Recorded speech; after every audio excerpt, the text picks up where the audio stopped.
Bonjour à tous et bienvenue dans une nouvelle vidéo dédiée à Prometheus Grafana. On va revenir brièvement sur la vidéo précédente où j'ai eu un petit raté, je ne savais pas trop l'expliquer, du pour qui, pourquoi. Donc on avait fait un métrique relabel config. L'idée c'était de sélectionner des métriques que l'on souhaitait garder et donc en fait limiter les métriques sur lesquelles on souhaitait que Prometheus scrape.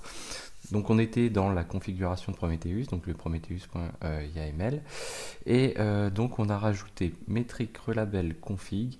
En fait la petite astuce, c'est ici les deux espaces a priori qui manquaient plutôt pour que cela fonctionne. Donc l'idée c'était de sélectionner juste deux métriques que l'on conserve, c'est-à-dire le node load 1 et node load 15. Donc si je prends le node load 1, voilà. Alors, pour le checker, c'est pareil. Ce qu'il faut, c'est indiquer l'intervalle de temps. Je n'ai pas fait lors de la vidéo précédente. À 10 secondes, c'est-à-dire on se limite aux dernières secondes, aux dernières valeurs, parce que sinon, Prometheus va retourner la dernière valeur connue et qui potentiellement peut remonter à pas mal de temps.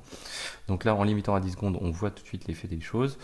Là, on a bien un node load 1 qui fonctionne, donc puisque là, j'ai dit que j'ai une action de garder selon un critère de label de nom égal à node load 1 ou node load 15. Donc j'ai bien node load 1, node load 15. Hop, si je regarde, voilà, j'ai bien deux métriques. Par contre, le node load 5, qui lui ne fait pas partie des métriques que je conserve ici, hein, eh bien tout simplement, si je l'exécute, vous voyez, ici il m'indique no data.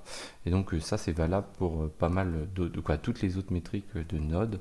Si je fais node ARP entries, donc là j'ai des données, pourquoi? Parce que je suis pas sur les 10 dernières secondes. Et là si je me place voilà, sur les 10 dernières secondes, vous voyez que j'ai pas de métrique présente. Parce que j'ai des données historiques, ça c'est quelque chose d'important à préciser par rapport à la vidéo précédente, c'est que il faut bien se remettre sur le contexte que Prometheus fournit la dernière métrique connue. Donc si on ne fait pas de critères, sur celle-ci, forcément ça pose un souci. Si on voulait vraiment avoir une seule métrique, en fait comme on scrape toutes les 5 secondes, on peut le faire de cette manière-ci. Donc là si je fais un node load 1 par exemple comme ceci, hop, des 5 dernières secondes. Hop, voilà, j'ai bien une métrique. Alors aujourd'hui l'objectif, on va juste, donc ça va plutôt bien se combiner puisqu'en fait la vidéo d'aujourd'hui elle est très courte. Aujourd'hui on va parler simplement des opérateurs. Donc Prometheus dispose d'opérateurs, tout ce qui est de plus connu. Donc l'idée c'est de pouvoir faire en sorte qu'on retourne une valeur qu'à partir du moment où on a un égal, supérieur à 1, différent de quelque chose, etc. Donc nous, on va le faire de cette manière-ci. Donc là, j'ai node load 1, donc je travaille sur le node load 1. Hop. Donc qui est sur un seul, comme j'ai node exporteur sur un seul serveur. Donc là, en fait, j'ai node load 1, vous voyez, qui me retourne aucune valeur. Pourquoi? Parce que mon load, si je me mets sur le serveur en question, ici, on va forcer un petit peu. Donc si je me mets sur ce serveur là, mon load il est à 0 tout simplement. Donc là ce qu'on va faire, on va ouvrir une fenêtre et juste pour la démo, on va se reconnecter comme ceci. Hop, voilà. Et ce qu'on va faire, on va faire quelque chose qui va générer du load. Donc je vais faire un while true do df down. Voilà. Donc là je fais un df en boucle. Donc si je relance mon top ici, je vais voir, voilà, ça commence à monter un petit peu le load, 0,29. Donc pour l'instant on n'a aucune métrique qui remonte parce que voilà, j'ai indiqué que je voulais que ma valeur soit entre 1.0 et 1.6 pour node load 1. Donc là pour l'instant j'ai rien, je suis à 0,55, 0,67, donc j'ai toujours rien bien sûr. Et puis là on va bientôt arriver au 1. Hop. Sinon on peut baisser un petit peu. Ouais. On va le mettre à 0. Bon, on va attendre. Allez, hop, on y est presque. 0,90, voilà. Youp. La valeur est ici, hein, 0,91. Et hop, ça va arriver. Et 1. Voilà. Donc là maintenant si j'exécute, qu'est-ce qui va se passer? Donc là il faut un petit peu de temps. Et voilà, donc là j'ai une valeur, j'ai passé les 1, donc là ma valeur est récupérée. Alors je ne l'ai pas eu en instantané parce qu'il faut 5 secondes pour que Prometheus scrape.